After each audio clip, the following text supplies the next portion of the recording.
Hey, I present my queen to you. Now, this lady here, so royal, so regal, so noble, so wise.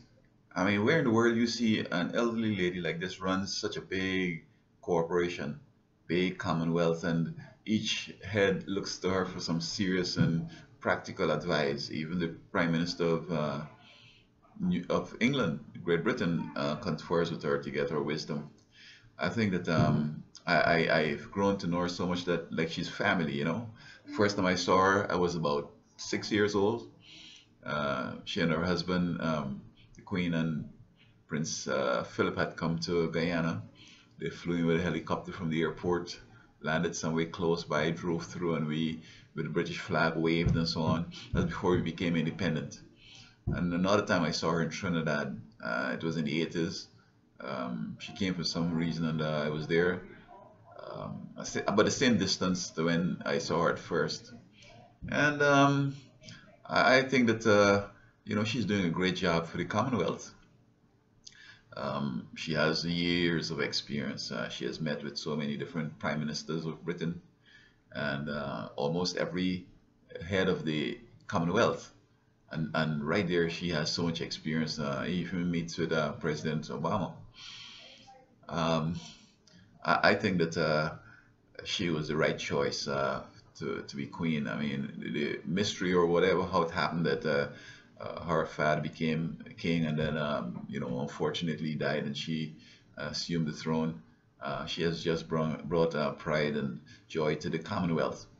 And I can't recall anything that I've heard or done or seen or done to really discredit her or to cast any shadow of doubt on our ability and our confidence and so on. And so, in this latest article with the family and the Nazis and all that, I think she has operated so nobly and so influentially in the world that all that happened in the past and she has nothing to do with it basically is pale to what she has done. Um, I think that the Commonwealth is a strong body, and I wish that I had assumed the office of president of my country. I wish I could have done that, but it didn't happen, and because I would have enjoyed conferring with her, her wisdom and so on. And had I been old enough and had been in the politics in the early stages of the decolonization, I'm sure that I would have made a different route. I don't think necessarily it would have meant that the country would have prospered better, um, because whether the countries were communist or straight with the West, it don't seem to make a difference economically and otherwise. Now Trinidad is doing well. Trinidad has oil and some prudent management, and some other parts of the Commonwealth, India is doing well, and so on. Hong Kong, and so I celebrate her, and I wish that the whole world could have the passion that I have for her and the family.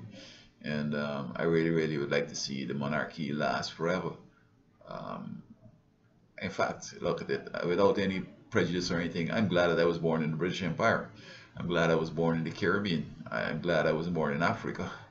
I mean, you may not want to hear that, but hey, I mean, the quality of life I've had, I'm sure, although it was poor, I mean, we were the poorest in our community, but still, it's far better than even some of the professionals out in Africa and so on.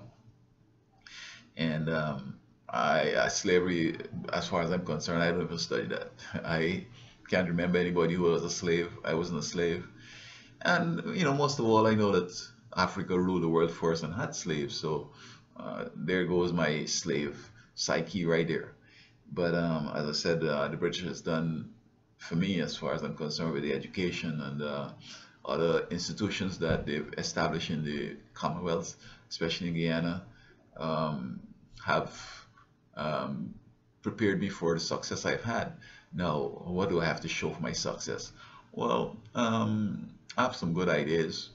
I have some inventive ones that people are making big bucks of. I hope to make some, one day. And the peace of mind I have and the pride I have in my British culture. God save the Queen.